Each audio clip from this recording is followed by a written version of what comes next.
What if everything you thought you knew about the nature of God, creation, and reality was a lie? Imagine a world where the Creator isn't a loving, benevolent God, but a deceptive tyrant, a false deity who traps our true essence within the flawed and corrupt material world. This is the shocking and unsettling claim of Gnosticism, a belief system that challenges the core of mainstream religion.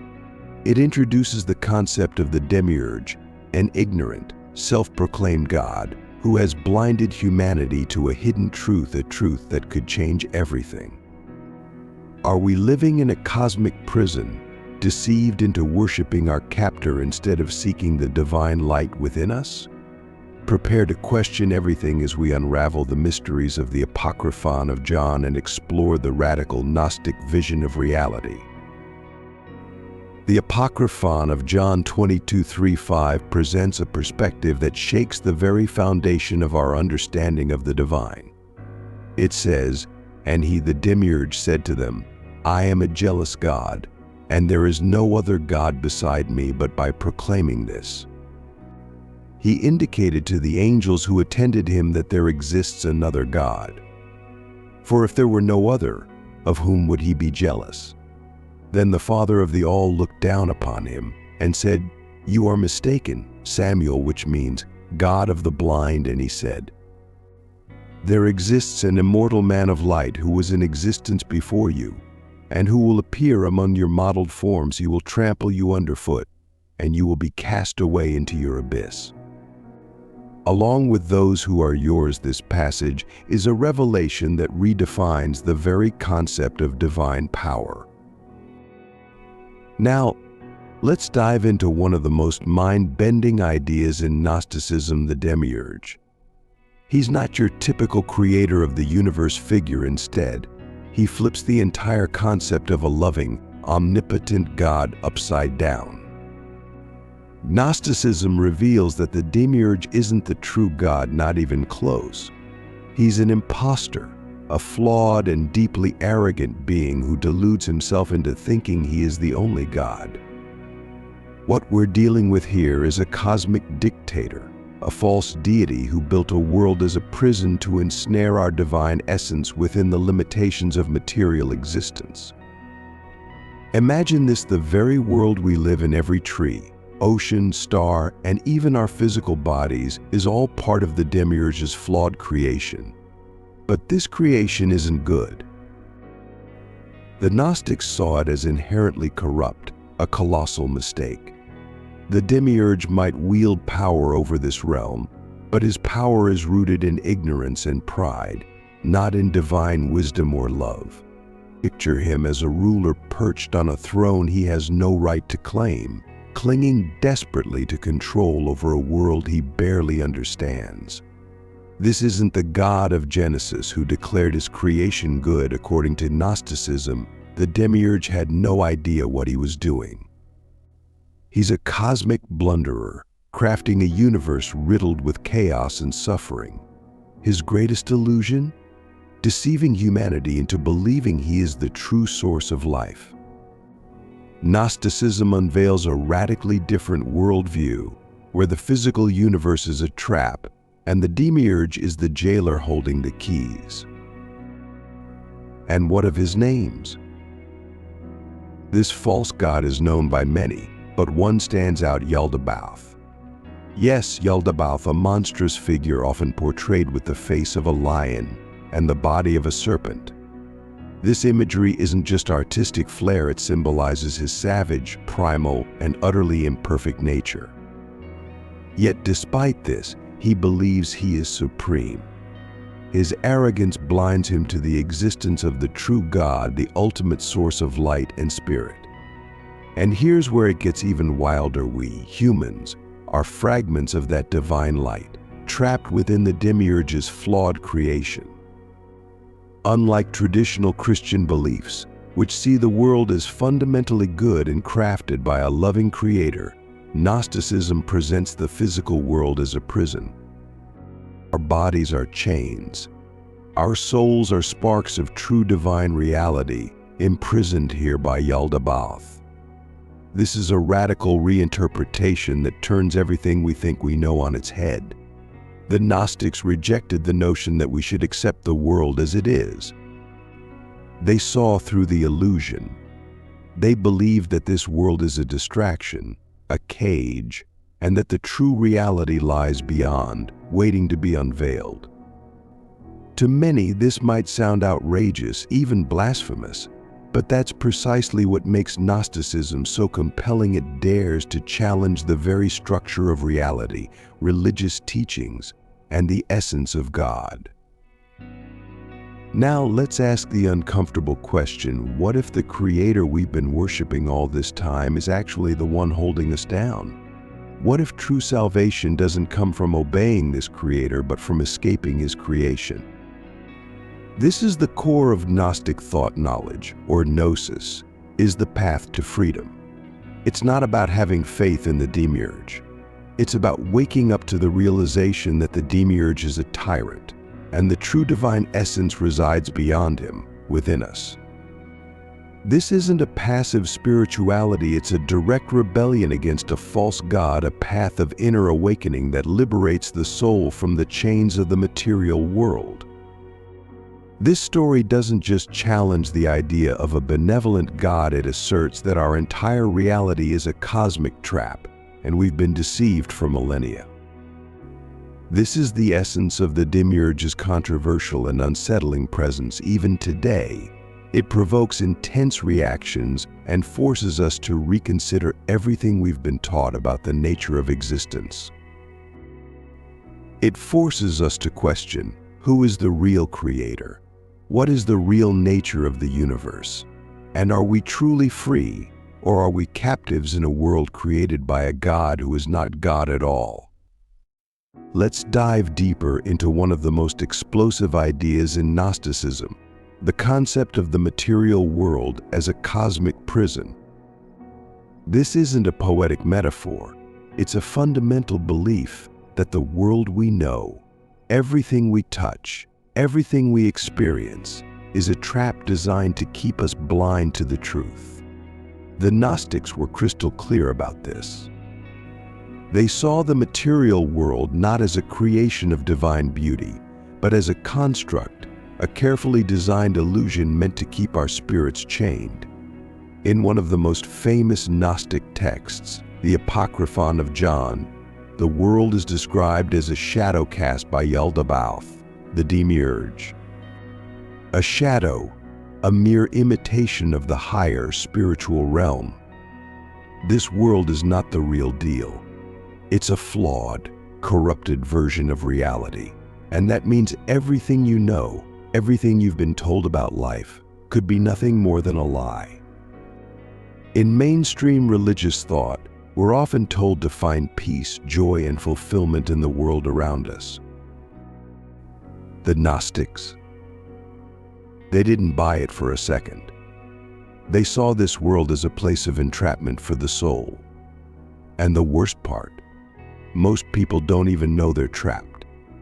The material world is so seductive, so immersive, that it convinces us that it's all there is. In the Gnostic text, the Gospel of Truth, there's a powerful passage that captures this: the world came about through a mistake. It brought forth forgetfulness. That's right. The world itself is an error, and it exists to make us forget. Forget who we truly are, forget our divine origin, and forget that there's something beyond this physical realm. The material world acts like a fog, dulling our senses, keeping us locked in the cycle of birth, life, and death, without ever realizing the truth. This prison, though, isn't just physical, it's mental, emotional, spiritual. The systems of power, authority, and religion in the material world.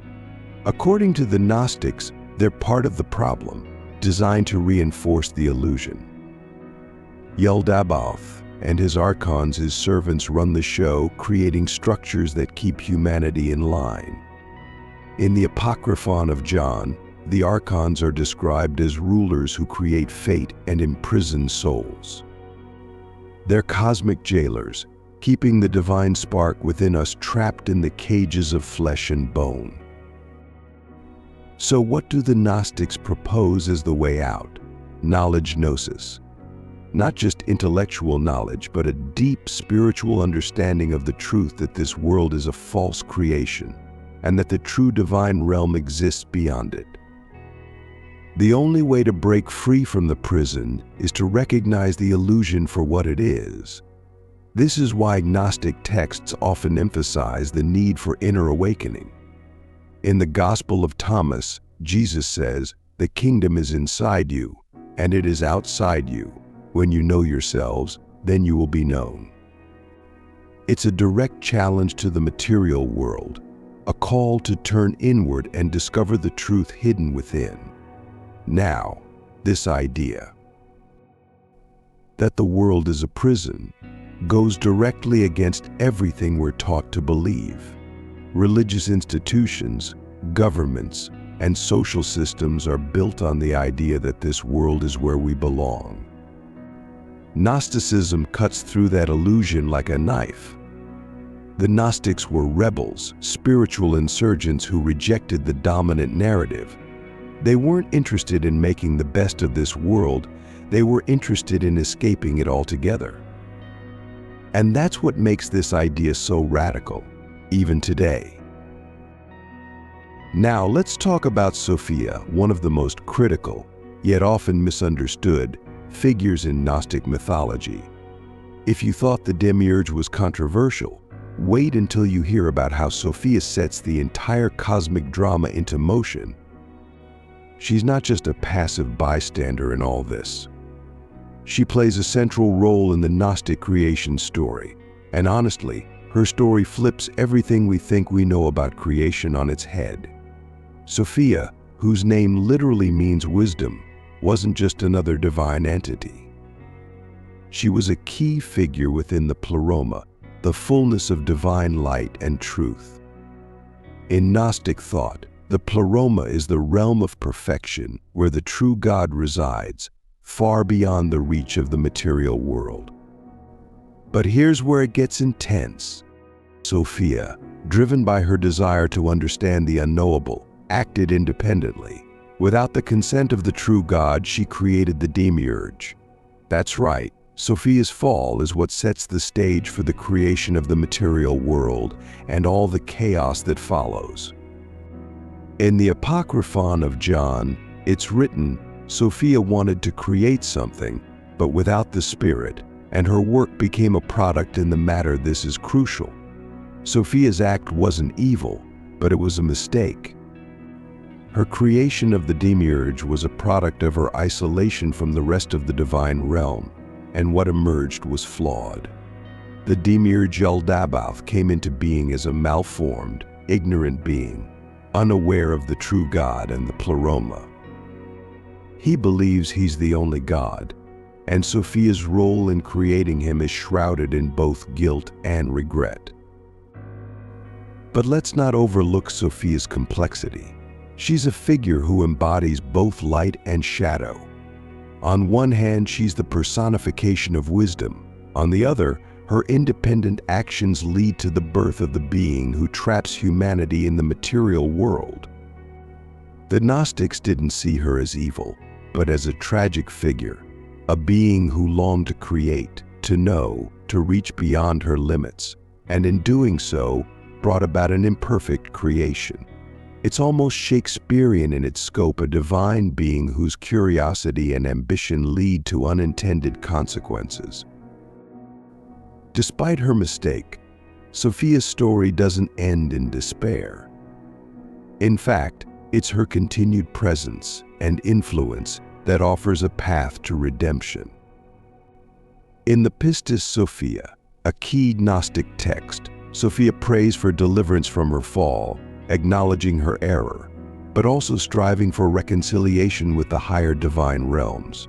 Save me, O light, for evil thoughts have entered into me. She pleads, showing that even in the Gnostic worldview, there's a sense of hope and recovery. She seeks to return to the light, and through her, humanity can also find a way back to the divine. Sophia's journey is profound because it reflects a key Gnostic belief. Even in the midst of a flawed creation, there's still a path to transcendence. Sophia's struggle isn't just cosmic. It's personal, a reflection of the human condition. We too are caught between the material and the spiritual, between ignorance and wisdom, between creation and destruction. Sophia's fall is a mirror to our own fall, but it's also a reminder that wisdom, true wisdom, comes from recognizing our mistakes, seeking knowledge, and striving for something greater. What's so revolutionary about this is the role that a feminine divine figure plays in the Gnostic story. In many traditional religious narratives, feminine figures are often secondary or passive. Not here. Sophia's actions, her independence, her wisdom and her error, all of these are central to the Gnostic understanding of the cosmos. She's not sidelined, she's at the heart of the story. And that's a powerful shift in the way we think about divinity, creation, and the forces that shape the universe. Now, let's get into what the Gnostics had to say about us, humanity. The way they saw it, humans aren't just passive participants in the material world, we're trapped here. And our true essence, it's not what we've been led to believe. Gnosticism teaches that within each of us is a spark of the divine, a fragment of the true God, but we're imprisoned by our physical bodies, stuck in this flawed material world created by the Demiurge. So, if you've ever felt like you don't quite fit in this world, the Gnostics would say, yeah, that's because you don't. Let's take this deeper with some powerful Gnostic texts. In the Gospel of Thomas, Jesus says, "If they say to you, 'Where did you come from?' say to them, 'We came from the light,' the place where the light came into being of its own accord and established itself. This is essential. The light is the true divine essence, and that's where we really come from. We're not products of this material world. We're not mere flesh and bone. We're beings of light, trapped in these limited, decaying bodies, forced to live in a world that constantly pulls us away from that truth. In Gnostic thought, this is the great cosmic tragedy. Humanity is like a prisoner with no memory of the crime, locked in a cell they don't know they're in. We've forgotten our origins in the divine light, and instead we've been conditioned to believe that we belong in this world, that we're meant to live out our lives following the rules of the Demiurge, bowing to a system that was never designed to elevate us spiritually. The Gnostics saw right through this illusion. The Apocryphon of John gives us another insight. He cast humanity into great distraction and into forgetfulness. He became strong and established his power through himself alone, and in his arrogance he dwelt in it. The Demiurge deliberately distracts us, keeping us busy, keeping us focused on material desires, keeping us ignorant of our true origin. It's a cosmic power play. The more we're wrapped up in the material world, the less likely we are to recognize the spark of divinity inside us. This might sound harsh, but think about how it plays out in everyday life. We're told that success is about accumulating wealth, gaining status, achieving physical comfort. But what if all of that is just a distraction? What if, instead of pursuing things in this world, our real mission is to wake up to the truth of our divine origin and break free from this material prison?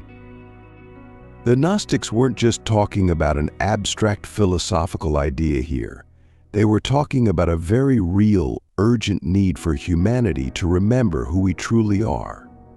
Here's the radical part. The Gnostics didn't believe that salvation came from outside, from some external deity who would swoop in and save us.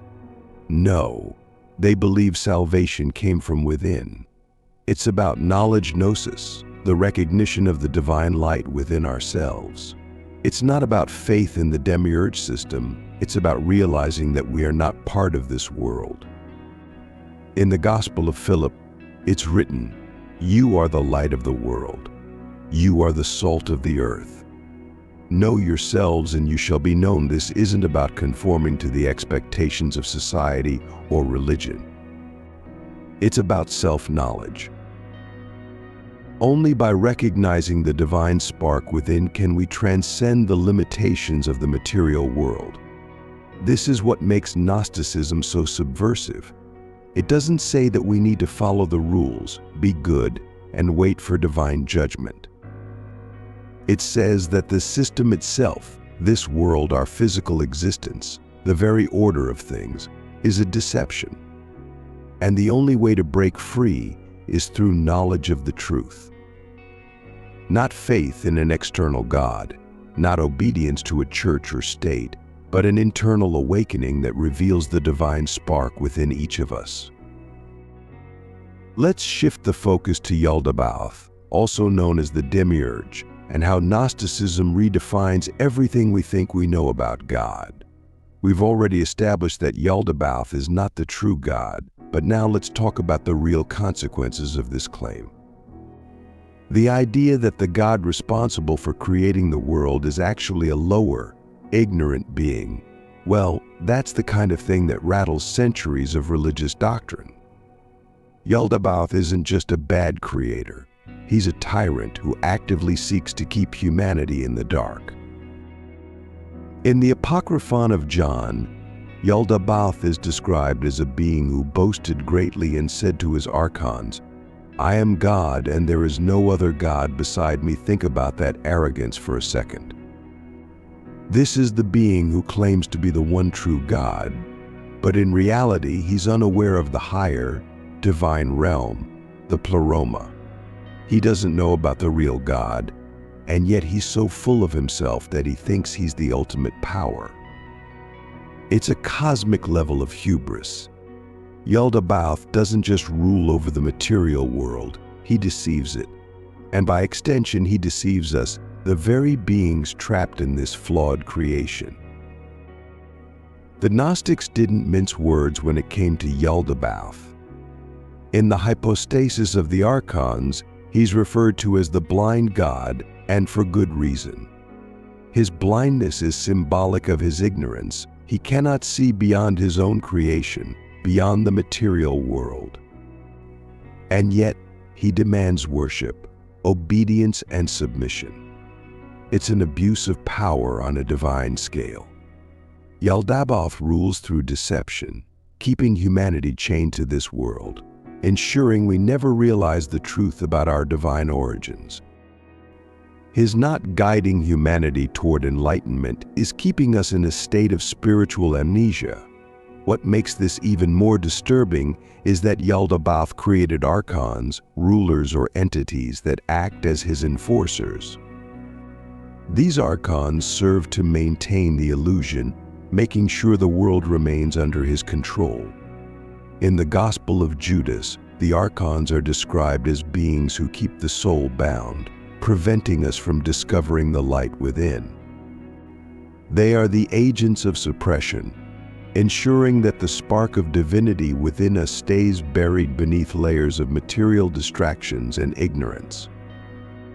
The Gnostics weren't just pointing at some abstract spiritual problem. They were saying that the very fabric of reality has been twisted by a false god and his minions. Now, let's get something straight. This isn't some battle of equals. Yaldabaoth and his Archons may control the material world, but they are fundamentally inferior to the true divine source. They operate out of ignorance, not wisdom. And that ignorance is dangerous, because it perpetuates the idea that the material world is all there is. Yaldabaoth has claimed to be the only God is a lie, a cosmic fraud. The Gnostics saw this world as a battleground for the human soul, where Yaldabaoth and his Archons constantly tried to keep us blind to the higher reality. The power of this narrative is that it forces a complete rethinking of traditional theology. If Yaldabaoth is not the true God, then the systems and structures that claim to represent God, whether they be religious institutions, political systems, or social orders, could also be seen as part of the deception. The Gnostics didn't just challenge the nature of divinity, they questioned the entire order of the world. Yaldabaoth is the archetype of a false ruler, and by extension, anything that mirrors his rule could be suspect. This idea shakes the very foundation of authority itself. So what does this mean for humanity? It means that breaking free from Yaldabaoth's control isn't just a spiritual journey, it's an act of defiance. In Gnostic terms, salvation doesn't come from obeying the creator of this world, it comes from rejecting him. The true path to liberation lies in recognizing Yaldabaoth for what he is, a false god who rules through lies. In the Gospel of Truth it says, he is ignorant, darkness surrounds him, that's the crux of it. Yaldabaoth is a god of darkness, and only by seeking the light can we escape his grasp. Let's get into something that will truly shake the foundations of mainstream religious thought, the Gnostic view of Jesus. This isn't the Jesus most people know, the one from Sunday school or the traditional Bible. No, the Gnostic Jesus is entirely different, more of a radical, mystical figure than a conventional savior. He didn't come to save humanity from their sins through his death and resurrection. In fact, in Gnostic texts, Jesus isn't here to be sacrificed on our behalf. He's here to deliver a completely different message, a message of awakening. In Gnosticism, Jesus isn't the son of the Demiurge or a savior sent by this false god. He's a messenger from the true, hidden God, the one far beyond the material world. His mission wasn't to redeem us from our sins, but to bring Gnosis, the knowledge that would free us from the prison of the material world. It's not about salvation from sin, but liberation from ignorance. Take the Gospel of Thomas, one of the key Gnostic texts. It contains sayings of Jesus, but they're not the familiar teachings about turning the other cheek or loving your neighbor. Instead, these sayings focus on self-knowledge, inner awakening, and breaking free from the illusion of the material world. Jesus says, whoever finds the interpretation of these sayings will not taste death. This isn't about physical death, it's about spiritual death, the death of being trapped in ignorance, blind to the divine spark within us. In this context, Jesus is telling us that by understanding his teachings, by gaining Gnosis, we can transcend the material world and return to the divine realm. Now, in the Gospel of Judas, we see another mind-blowing take on Jesus. First off, Judas isn't the villain here. He's not the betrayer who handed Jesus over to be crucified. Instead, Judas is the only one who truly understands Jesus' mission. In this text, Jesus says to Judas, "You will exceed all of them, for you will sacrifice the man that clothes me." What does that mean? Well, Gnostics viewed the body, this physical form we live in, as a prison, a garment of flesh that hides our true, divine selves. So when Jesus says Judas will sacrifice the man that clothes me, he's saying that Judas will help free him from his material body, allowing his true, spiritual self to transcend the world of the Demiurge. In Gnostic belief, Jesus didn't come to establish a new religion or create a system of rules for people to follow. He came to help humanity remember who they truly are.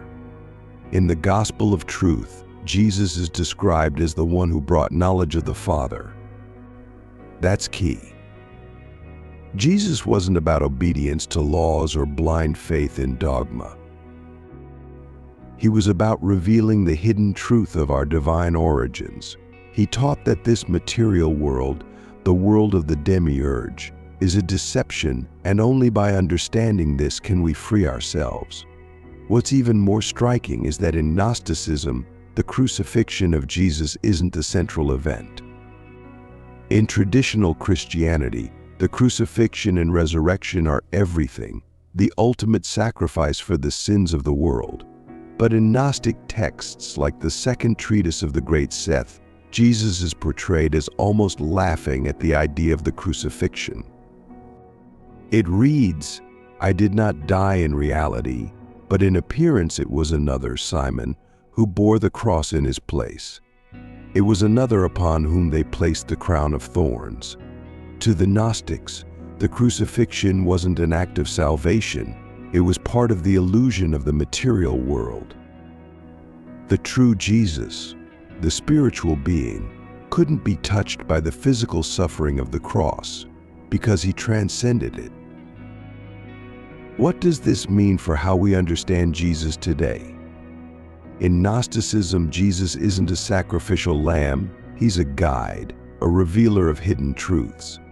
He didn't come to pay for humanity's sins, but to teach us how to escape the trap of the material world. This view radically alters the entire framework of what salvation means. It's not about being forgiven or saved from damnation, it's about waking up to the truth of who we really are and reclaiming our divine nature. And that's the core of why the Gnostic Jesus is so controversial. He's not here to save you by dying on a cross. He's here to tell you that you don't need saving at all. You need awakening. In the Gospel of Philip, it says, "Ignorance is the mother of all evil, and knowledge is the path to life." This is the Gnostic message in a nutshell. Ignorance of our true nature is the real sin, and the knowledge Gnosis that Jesus brings is the path to spiritual freedom. This idea that Jesus didn't come to establish a church, didn't die to pay for our sins, and didn't rise physically from the dead, it challenges everything mainstream Christianity teaches. It puts the power of salvation not in the hands of a church or a priesthood, but in the hands of each individual. It's up to you to find the truth, to seek the hidden knowledge that will set you free. And that's a far more personal, empowering, and let's be honest, dangerous idea than the traditional narrative. It places the responsibility for salvation squarely on our own shoulders, not in the hands of some distant authority. Why so many creation stories? Why do we have these multiple, competing narratives about the beginning of everything, from Genesis, Psalms, Proverbs, and Isaiah, to the radical Gnostic accounts? And what does this reveal about the nature of the divine, about creation itself, and about us as human beings trapped in this material world? First, let's look at one of the core ideas in Gnosticism, that there is not one single creation story that tells the whole truth. Instead, there are layers of creation myths, each revealing different facets of reality. In the Apocryphon of John, it's made clear that creation is a multi-layered process, with each layer becoming further removed from the true divine source. The material world, the physical reality we live in, is the furthest from the divine light, and because of this, it's filled with imperfection and suffering. But here's the kicker. Even within the imperfections, there are glimpses of truth. And the Gnostics believe these multiple stories each contain parts of the puzzle. Take the traditional Christian creation story from Genesis. It presents a world that was good and created by a benevolent God. But then compare that with the Gnostic view, where the material world is created by the ignorant Demiurge, who is himself a mistake. Two vastly different accounts, but both tell us something about the human experience, our longing for order, meaning, and connection to something beyond this material existence. The multiple creation accounts within the Bible itself also seem to acknowledge this. In Psalms, we see God actively battling chaos. In Proverbs, we see creation happening through wisdom chokmah, a feminine force working alongside the divine. And in Gnosticism, creation is framed as an ongoing struggle between ignorance and knowledge, between darkness and light. The question then becomes, why does the Bible include these multiple, sometimes contradictory creation stories? The Gnostics would argue that it's because no single story can capture the full scope of the divine mystery. Creation is far more complex than any one narrative can describe. This is where Gnosticism offers something profoundly different. It's not about which story is right or wrong. It's about realizing that every creation story is a reflection of a deeper truth, the truth that we are not from this world, that our souls originate from a higher divine reality, and that our purpose is to return to that light. In the Gospel of Truth, the idea of creation as an ongoing process is emphasized. The Father, incomprehensible in his essence, sent his reflection to the aeons to restore what had been lost. This suggests that creation isn't a one-time event. It's continuous, unfolding as we awaken to the truth of our divine origins. Every creation story, from Genesis to Gnostic texts, is a fragment of a larger, ongoing cosmic drama where the real battle is not between good and evil, but between knowledge and ignorance. We're not just passive observers in this process, we're active participants. The Gnostics saw humanity's role as one of awakening. In their view, the purpose of these competing creation stories wasn't to divide us into camps of right and wrong, but to provoke deeper thought, to challenge us to look beyond the surface. In the Gospel of Thomas, Jesus says, "The kingdom of God is within you and all around you." This is key. Creation is happening within us. The battle between ignorance and knowledge, between the Demiurge and the true God, is unfolding inside each of us, every day. We have a divine spark that needs to be reclaimed. That's the Gnostic message. What does this mean for how we understand the Bible and the world today? It means that every creation story, whether from Genesis, Gnosticism, or other ancient texts, offers a piece of the truth. We live in a world of layers, and our job is to see through those layers, to question what we've been told, and to seek out the divine light that lies beyond the material world. This is a direct challenge to the traditional religious structures that tell us to obey, to conform, and to accept the world as it is. The Gnostics offer a radically different view, that the world is a shadow, a deception, and that our true purpose is to wake up to the higher reality. So why so many creation stories? Because creation isn't simple. It's messy, it's layered, it's full of contradictions, just like our lives. The Gnostics knew this, and they embraced it, offering a vision of the world where the ultimate truth isn't something handed down from above, but something discovered from within. In their view, salvation doesn't come from outside.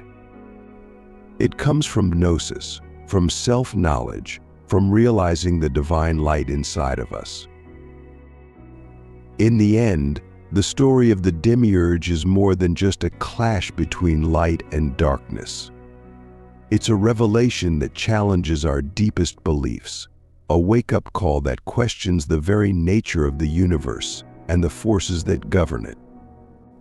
If the Demiurge truly is the false god, then perhaps our reality is far stranger, more mysterious, and more deceptive than we could ever imagine. The real question is, are we ready to see beyond the illusion and seek the truth that lies hidden in the shadows of creation? Or will we remain in the comfort of the chains, blind to the real power that lies within us?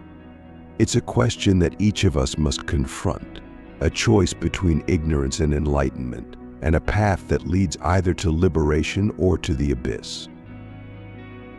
Thank you so much for watching. If you found this content thought-provoking, don't forget to give it a thumbs up, share it with others who might be interested, and leave your thoughts in the comments below. Your support means a lot to us. And if you haven't already, make sure to hit that subscribe button and ring the notification bell so you never miss out on our latest videos. See you in the next one.